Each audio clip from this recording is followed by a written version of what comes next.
नमस्कार, आप देख रहे हैं ब्रेकिंग बिहार। अभी हमारे साथ है जहानाबाद के पूर्व सांसद लोक जनशक्ति पार्टी रामविलास के राष्ट्रीय उपाध्यक्ष डॉक्टर अरुण कुमार। इनसे जानेंगे जिस प्रकार से इन दिनों बिहार की राजनीति गरमाई हुई है, महागठबंधन में जो है खींचातानी जारी है। उपेंद्र कुशवाहा ने जो कहा था 15 तारीख भी निकल गया, तेजस्वी यादव क्या कार्रवाई करते हैं उस पर भी बात करेंगे। लेकिन सबसे पहले बात करेंगे हम एसके सिंघल, जो कि बिहार के पूर्व डीजीपी रहे हैं, उनको केंद्रीय चयन पर्षद का अध्यक्ष बनाया गया है। सर क्या कहेंगे सर, तोहफा दिया गया, क्या किया गया? देखिए, ये बड़ा ही गंभीर विषय है। एसके सिंघल को जब हमने देखा कि चेयरमैन बनाया गया है चयन परिषद का, तो निश्चित तौर से भ्रष्टाचार के उद्देश्य से इनको बनाया गया। चूँकि इनकी भूमिका डीजी के रूप में जो रहा है, वो सर्वे करा लें नीतीश कुमार, यदि उनका आँख कान नाक सब बंद है तो सर्वे करा लें। भ्रष्टाचार के शिखर पर बैठे हुए थे और वैसा व्यक्ति जो कोई अपना वेश बदल करके, अपना रूप बदल के, आवाज़ बदल के फ़ोन कर देता हो कि डीजी साहब मैं चीफ जस्टिस बोल रहा हूँ और आप कानून को ताक पर रख दीजिए और किसी को राहत दे दीजिए, किसी की पोस्टिंग कर दीजिए। ऐसा कमज़ोर आदमी बिहार का डीजी कभी न हुआ। और ऐसे व्यक्ति को आप एक दायित्व देने जा रहे हैं जिसमें शुचिता का, विश्वास का, नौजवानों के भविष्य का खून होगा, वहाँ आप डाल रहे हैं। कितना इनको तो जो इन्होंने संविधान के मूल्यों का खून किया है, अपने दायित्व का जो वही होम सेक्रेटरी, चीफ सेक्रेटरी को जब वही आदमी, वही अग्रवाल जब वेश बदल करके फ़ोन किया और कुछ फेवर चाहा तो तुरंत जांच हो गई। और डीजी के साथ तो प्रतिदिन उठना बैठना था, पहले से रिश्ता था। ये फ़ोन से बात करके चीफ जस्टिस बनाने का काम भी इस कॉकस ने ही किया है और उसके आड़ में गलत काम हो रहा था। कितने गलत काम हुए हैं। ऐसे व्यक्ति को मैं समझता हूं कि नीतीश कुमार ने सीमा को लांघ दिया है।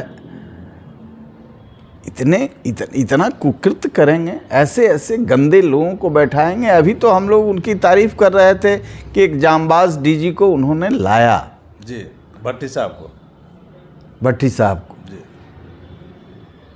हमारे के यहाँ जहानाबाद में एसपी भी थे। अपराधी इनके नाम से डरते थे, खौफ खाते थे। वही आज राज्य के अपराधी यहाँ से भागे हुए हैं बहुत जगह। कुछ छिटपुट जहाँ तहाँ कर रहे हैं, जो जिनको सत्ता का सनक लगा हुआ है वो कुछ अपराध कर रहे हैं। लेकिन विश्वास आते ही लोगों में विश्वास लौट गया कि, तो उसी तरीके से ऐसे व्यक्ति को, ऐसे ईमानदार आदमी को उस पद पर बैठाना चाहिए था। पीछे जो चयन हुआ है उसमें इतनी भारी गड़बड़ी हुई है। आर.एस. भट्टी को जो लाए हैं मुख्यमंत्री, इससे तो आप सहमत हैं सर कि अच्छे व्यक्ति को लाए हैं, कड़क अफसर? हम लोगों ने मुख्यमंत्री को बधाई दी इस काम के लिए कि बिहार बिल्कुल अपराधियों के चंगुल में था और निश्चित तौर पर नजर आ रहा है। और जो सिंघल साहब के पीरियड में अपराधी जिस बुलंदी के साथ, चूँकि उनके साथ एक ऐसा कॉकस था जो कानून का राज कायम करने में विश्वास नहीं करता था, और वो एक्सपोज हो गया, बातें खुल गई। और ये सब खुलने के बाद इन पर दायित्व के निर्वहन न करने का मुकदमा होना चाहिए था और जुडिशियरी के हाथ में ये सारी बातें जानी चाहिए थी। निश्चित तौर से कोई ना कोई पीआईएल करेगा, जो न्यायप्रिय लोग हैं, जो संविधान जिसको से देश के कानून में, राज्य के भविष्य में आस्था है, भविष्य के लिए चिंतित है, कोई न कोई कोर्ट में जाएगा, न्यायपालिका में जाएगा। वही एक जगह है जहाँ से न्याय मिलेगा। सर, आप मान रहे हैं कि मुख्यमंत्री नीतीश कुमार से नज़दीकी का उपहार मिला है इनको, सिंघल साहब को, कि केंद्रीय चयन परिषद का अध्यक्ष बनाया गया, जो कि 21 तारीख से अपना पदभार संभालेंगे। और हम समझते हैं कि नीतीश कुमार का जो कॉकस है वह भी इनसे अभी बहाली होने वाली है, उसमें लाभ लेने की दृष्टि से भी कराया गया है, अपने वफादार लोगों का। इसलिए इसमें निश्चित तौर से न्यायपालिका को, मैं तो कहूँगा ये honourable chief justice Patna high court को इसमें सो मोटो, चूँकि इन्होंने जो व्यक्ति उसकी गिरफ्तारी से उसका मतलब सिर्फ नहीं है, ये पूरे नेक्सस का मैं केंद्र सरकार से भी मांग करूंगा कि इसकी सीबीआई जांच हो। और इनको अवार्ड दिया गया है, इतने भ्रष्ट तंत्र और इनके कालखंड में इतनी बड़ी अराजकता पैदा हुई, फ़ोन पर ये क्या क्या नहीं कर दिए, चीफ जस्टिस किसी को बना दिए। तो ये सारी चीज़ों को कानून की धज्जियाँ उड़ाई गई है। ऐसे व्यक्ति को किसी जिम्मेवार पद पर देना और वो भी रिटायरमेंट के बाद, ऐसे नहीं है कि जो ये हरिश्चंद्र हैं, इनका पैसा तो कहाँ कहाँ है, ये सारी जांच होनी चाहिए। चूँकि नीतीश कुमार जी ने तो एक डीजी का मकान जब्त करके उसमें स्कूल खुलवा दिया, तो ये सिर्फ जात देख करके हो रहा है क्या? इसलिए ये इनका चेहरा उजागर होता है कि एक डीजी को संलिप्तता कहीं नहीं थी, तब तो भ्रष्टाचार के नाम पर आपने संपत्ति जब्त करके स्कूल खुलवा दिया, और दूसरा व्यक्ति जिसका संपत्ति टहल रहा है कितने महत्वपूर्ण पद पर बैठा दिया आगे के अति के लिए। इसलिए इसमें सरकार को निश्चित तौर से केंद्र सरकार इसकी सीबीआई जांच कराए और माननीय उच्च न्यायालय भी इसमें हस्तक्षेप करे, चूँकि उनके आड़ में भी कुछ काम हुआ है। सर, महागठबंधन में जो खींचातानी चल रही है, आप सारी घटनाओं से वाकिफ हैं। उपेंद्र कुशवाहा ने कहा था कि चूड़ा दही के बाद 15 तारीख के बाद निश्चित तौर पर तेजस्वी यादव को कार्रवाई करनी चाहिए। जिन लोगों ने भी मुख्यमंत्री के खिलाफ बयान दिया है, क्या आपको लगता है कि कार्रवाई होगी, और यदि नहीं होती है तो क्या आगे भविष्य नजर आ रहा है महागठबंधन? देखिए, ये गठबंधन स्वार्थ पर बना हुआ है, इसका भविष्य नहीं है, ये समाप्ति पर है। एक जिसका भी स्वार्थ पूरा नहीं हो रहा है, और यही नीतीश कुमार जी ने ज़बरदस्ती इनके 10 विधायकों का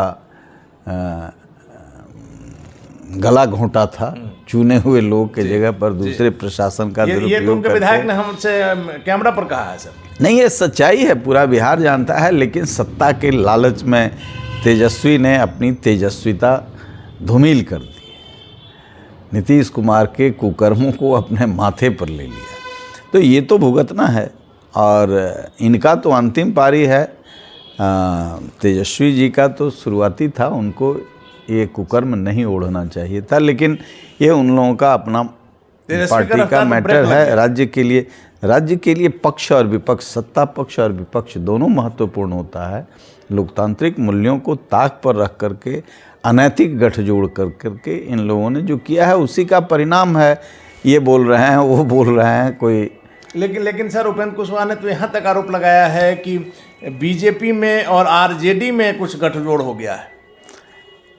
अब वो तांत्रिक हैं क्या हैं पता नहीं, अब किस माध्यम से हम लोग साथ काम किए हैं, आप तो बहुत बढ़िया से जानते हैं। हाँ, उनका कोई एजेंसी होगा, बताया होगा, उसमें हम नहीं कह सकते।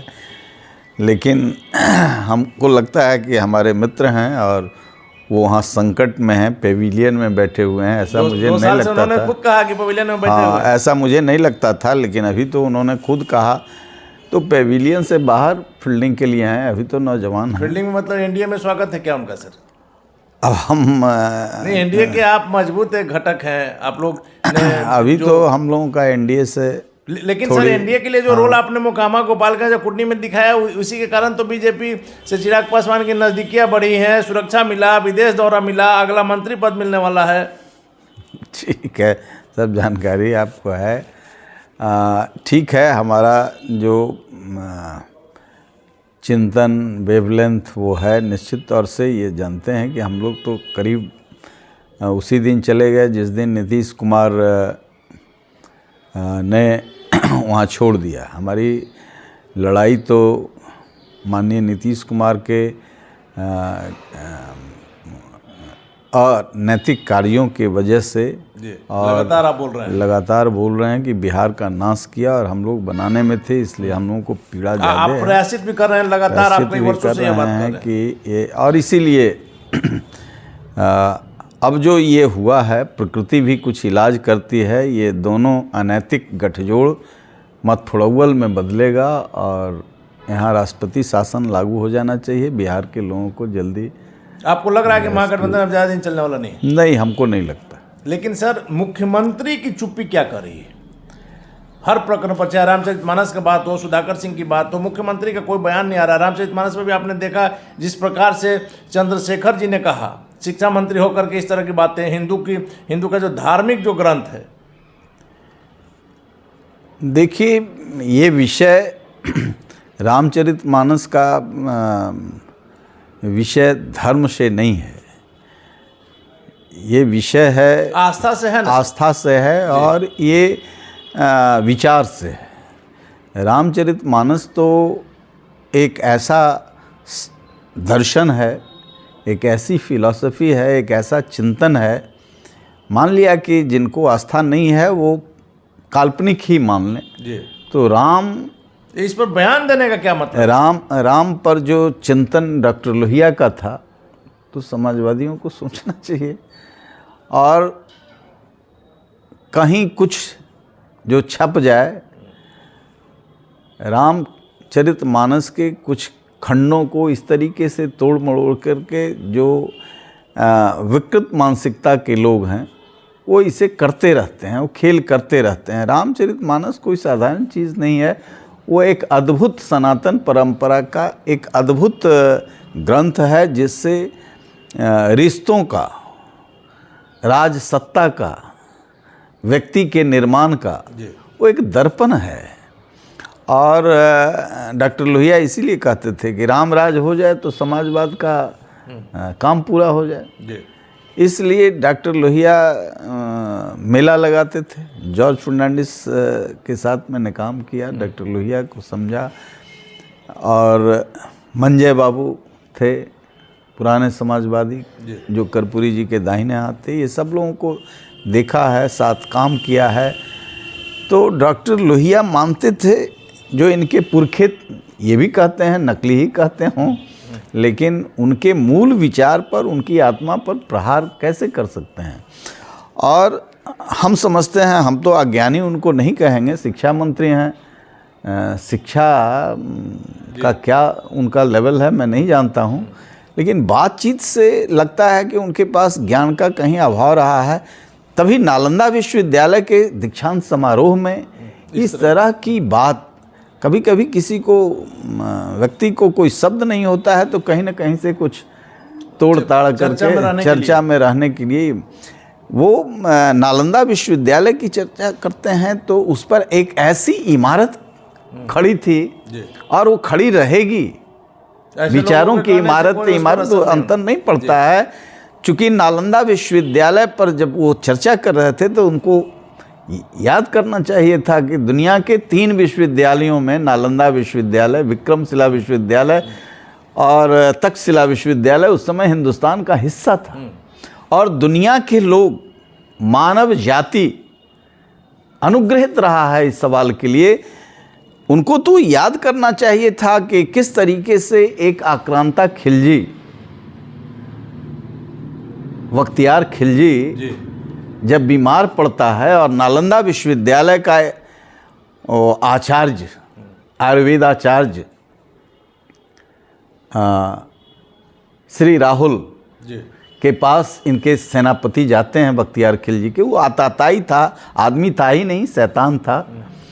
तो उनको तो इन संदर्भों में वहाँ के विद्यार्थियों को बताना चाहिए था कि तुम कहाँ खड़े हो। वहाँ के आचार्य के पास जब सैनिक गए तो उन्होंने बताया कि हमारा राजा जो है वो बीमार है सख्त, और सब तरह की दवा कर चुके हैं, वो ठीक नहीं हो रहा है। तो उन्होंने कहा कि ठीक है, मैं दवा देता हूँ। जब दवा के बारे में बख्तियार खिलजी जाना, वो इतना कट्टर था, आदमी था ही नहीं जी, मूल रूप से शैतान था। तो उसने सेनापति को कहा, सेनापति और उनके अमला फमला चिंतित थे कि राजा की ये दुर्गति हो रही है। तो उन्होंने कहा कि सो नहीं, मैं किसी आचार्य का और यहाँ के लोगों का दवा नहीं खाऊंगा, मरना पसंद करूंगा। तो फिर ये बताया गया आचार्य जी को। तो आचार्य जी ने कहा कि कुरान पढ़ते हैं? तो उनके सेनापति ने कहा कि पढ़ते हैं, पढ़ा दिया जाएगा।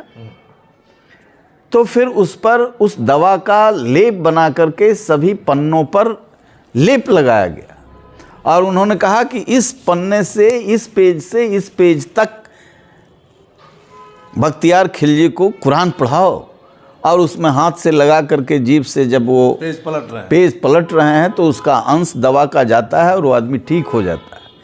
ठीक होने के बाद जब सारी जानकारी होती है कि वो इतना बड़ा वैद्य है, तो उन्होंने कहा कि इस मिट्टी में नहीं होना चाहिए, और 3 महीने तक नालंदा विश्वविद्यालय के पांडुलिपियों को जलाने का काम किया।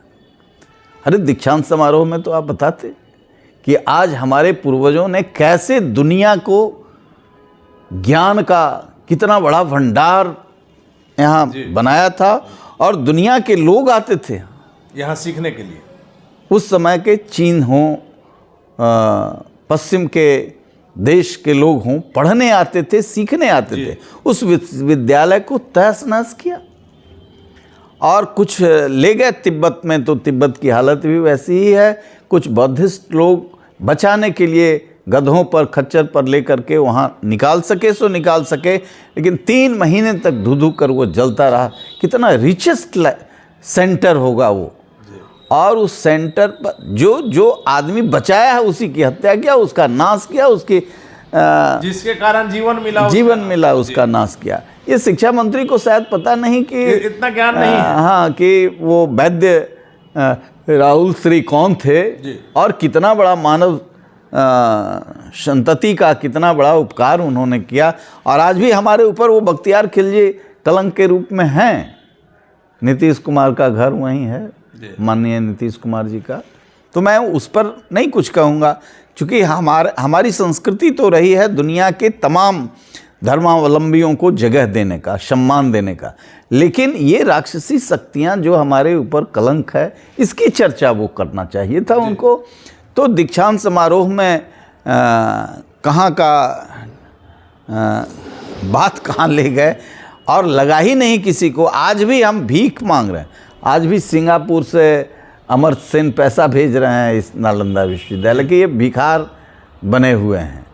बाहर के लोग चाहते हैं कि वो हजारों वर्ष का वह उच्चतम ज्ञान का केंद्र न्यूनतम भी होगा तो बड़ा होगा, और उस जगह पर ऐसे लोगों को नहीं बुलाना चाहिए था। ये तो शिक्षा मंत्री के कारण से बुलाया होगा, तो इनको चुप रहना चाहिए था। कम से कम पता नहीं चलता इनका शिक्षा का पता नहीं चलता। सर, शिवानंद तिवारी और जगदानंद सिंह जो कि राजद के वरिष्ठ नेता हैं, एक तो राजद के यहाँ के बिहार के प्रदेश अध्यक्ष हैं, दूसरे राष्ट्रीय उपाध्यक्ष हैं, इन दोनों में भी इस मुद्दे पर लेकर के तनातनी की बातें आई सामने।